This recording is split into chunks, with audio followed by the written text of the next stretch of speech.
As I mentioned earlier, what I wanted to talk to you today was about the United Church Indigenous Ministries. For 197 years, there have been Indigenous churches, Indigenous congregations in the United Church of Canada. Now, the United Church of Canada hasn't existed for 197 years, but the Methodist Church before us had missions and Indigenous ministries and Indigenous congregations, the Grand River Mission being the first.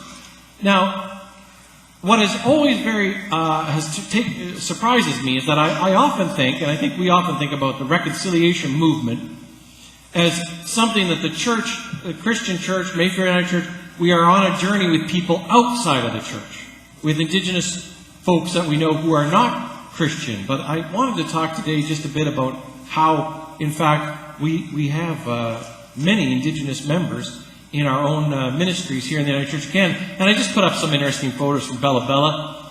This is where I served as a student, 1993. And this is a sketch of Margaret Campbell. And Margaret always prayed the prayers of the people for us in Heiltsuk, in the language of her birth, Heiltsuk. And so right in the middle of the service, I would just say, Margaret, I never ever prayed the prayers of the people. Margaret always would start with Lord Jesus Christ. Those are the only words I understood. I'd understand. Then she'd say minister, school, and hospital later on in the prayers. I understood those. All the rest was in Heiltsuk. And I didn't understand it, but I understood it, if you know what I mean. She always prayed. She's a sweetheart. This is the inside of the church. G.E. Darby Memorial United Church up in Bella Bella. It's the shape of a big house, a big square with kind of like bumps out on one side and the other. But then there's this very remarkable tower right in the middle, and the preacher stands up on the dais in the middle. So you gotta preach like this if there's a crowd, you know. And of course, on Sunday nights, there isn't a crowd. It's like 15 people sometimes. And so I would just stand down on the floor in the little semicircle that we had. But at funeral services, which are always packed, stand up in the middle there. And there was a bell that we used to ring. And I asked in March, well, do they still ring the bell? And my friend Georgina said, it broke. It fell. The day that my friend Matthew's funeral service happened there. Matthew was a long-time church guy. And what was interesting was on the day of his funeral, someone pulled the bell, it cracked and fell. And luckily the roof was strong enough and it didn't come through. I think they've just left it alone. 197 years of ministry. What do we got next? We got Carol. Can you give me the next slide? There. This is the symbol that was given to the church when it was deliberating about the apology in 1986, whether we should extend the apology, whether it was a good apology, whether it meant enough. And while they were deliberating in Sudbury at the General Council, an artist gave this symbol to the United Church. It's the eagle and the dove. It's called the meeting of the eagle and the dove, unlikely partners. The eagle and the dove. We had ball caps when I went to Australia for our Indigenous reconciliation conversations that had that symbol on it. But unlikely partners are the eagle and the dove. I'll leave you to figure out in this situation who's the eagle and who's the dove. But I love that they're united by this red. See the red string or the red beams coming out of the sun. And they're meeting for a conversation. A large part of my work, as I said, has been representing the United Church of Canada to non-church Indigenous peoples. And talking about our commitment as a national church, a provincial church, to the world, to Indigenous peoples in Canada. But today, I just wanted to talk about reconciliation as a family affair. I actually gave my sermon a title. I never titled it. Reconciliation, it's a family affair. Should have been on the board, I guess, out front. It is a family affair, and I want us just to come back home a little bit and understand that the United Church of Canada has been in relationship with Indigenous peoples for over 200 years. And there are congregations, ministries, ministers, saints, worshippers who are Indigenous, and they fill churches across our country. We don't have, there used to be a congregation at Whitecap, Dakota, and it seems to have dissipated. We're not sure what the story is there, but they had a minister. When I first arrived in Saskatoon, there was a United Church minister on Whitecap, Dakota. But from about Fort Capel south, there are United Church Indigenous congregations. In the United Church, we call them the Indigenous Church, or the Indigenous Ministries. And there's a whole unit of staff. Maggie Dieter was on the screen. She's been here before talking to us. The elders from the Indigenous Ministry Circle worshiped with us last year, a year ago, February. And you remember Lorna Standing Ready was here, and she and I were going to Australia, and she had a broken leg. She got up and did a dance anyway, that we were going to Australia together. We have Indigenous United Church elders. The very Reverend Stan McKay gave the children's moment right here a year and a half ago, or a year and 4 months ago. And it was a beautiful story. And he was our first Indigenous, our only so far Indigenous moderator of the United Church of Canada. And then in the video, it mentioned the caretakers' calls to the church. A few years back, leading elders of the Indigenous Church in the United Church of Canada got together to prepare a document, or as they called it, a love letter, to the rest of the United Church of Canada, to the non-Indigenous church. It's, here it is. And I realized when I was outside of Paris, Ontario, a few weeks ago, meeting with members of the Indigenous church and non-Indigenous church, that the caretakers gave us this document, but it didn't really get distributed. It didn't get sent out to United Churches for reading. And I thought, what a shame, because as you saw in the video, it's such an important document.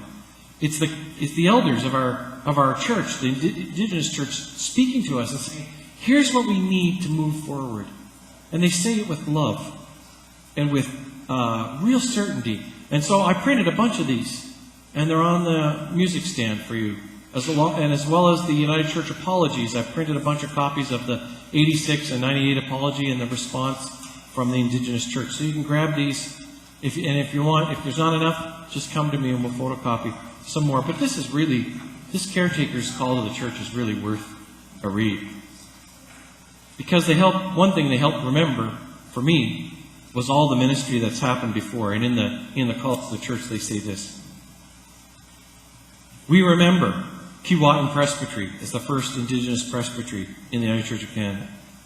Remembering the 1980s National Aboriginal Ministry Consultations that eventually became the National Aboriginal Spiritual Gathering.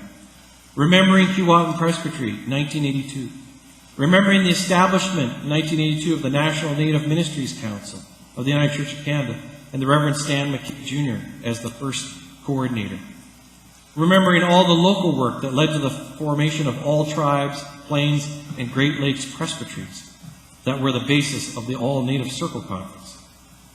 Remembering the very historic establishment of that All-Native Circle Conference, the first Indigenous conference in the United Church of Canada that crossed colonial boundaries and ignored provincial boundaries. Remembering the establishment of the BC Native Ministries, the establishment of the Ontario-Quebec Native Ministries in 1989, remembering the establishment of the Aboriginal Ministries Council and its staff and the Circle of Elders in 2008, remembering that the United Church of Canada's crest changed. I didn't put that up there, but I put one on the window of our door just last week. The colors of the medicine wheel are the background of the United Church crest, and there are Mohawk words that translate all my relations on our United Church crest from 2008. Remembering all the ecumenical gatherings over the decades and remembering Indigenous urban ministries. All of this is the family of the United Church of Canada. And then there's our own congregation at Mayfair. We are a culturally diverse congregation. I think those of us who look like me often forget that. And so on those dates, why it's so important to wonder and remember what walls you're putting up about reconciliation. When you hear the word reconciliation and it says, gee, somebody's calling me a racist, and you want to put up that wall, you had that thought, I don't like being called a racist, so I'm not going to talk about reconciliation ever again. Right? Or you have some reaction like that. I want you to remember, we have Indigenous members of our own congregation here. We have children.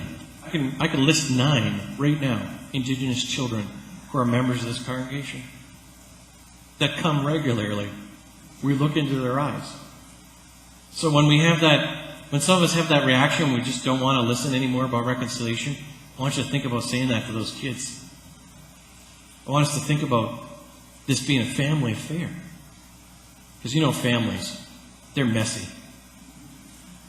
I love Elder Eugene. He said, reconciliation is a very tough word, but we got to look right straight into its face and move on together. I like that. It is a tough word. It is a tricky word. It's an emotional word. It's the kind of word like we use in families that upset each other. Words that hang in the air for a long time after.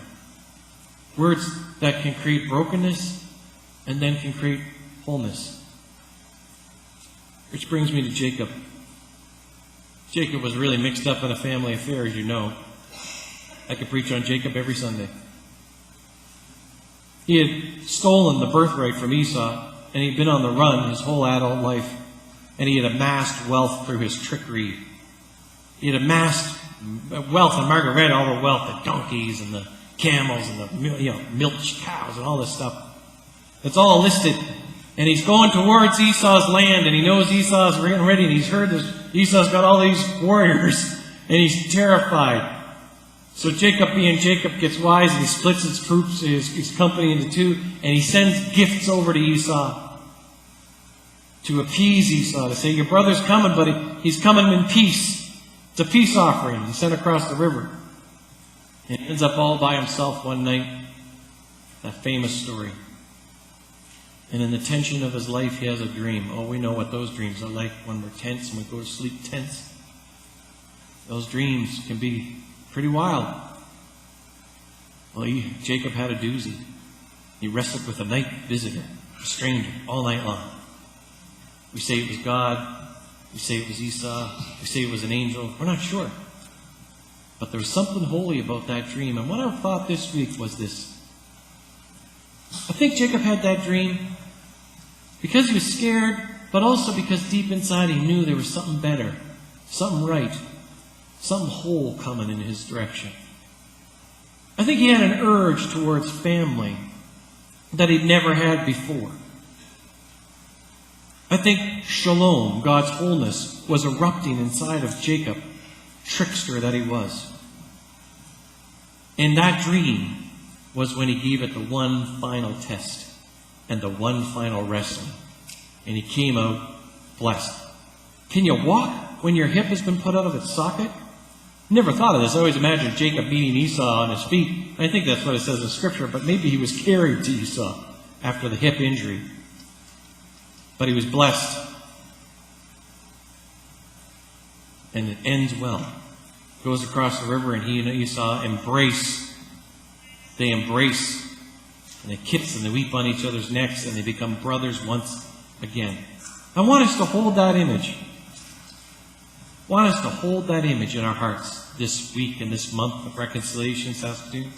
I want us to remember it's truly a family affair right here at Mayfair United Church, and that maybe in the tension, maybe that we're being massaged by the Spirit, as Reverend Deb would say. Maybe we are wrestling and need to dig deeper and wrestle even more with what is truly a dream inside our hearts. A shalom, a wholeness that we know is the right way. And we could have just turned away. We could just turn away, walk away. So could Jacob. But sometimes when it's family, we need to dig deep, step across the river, and find out what more God has waiting for us. May it be so. Amen.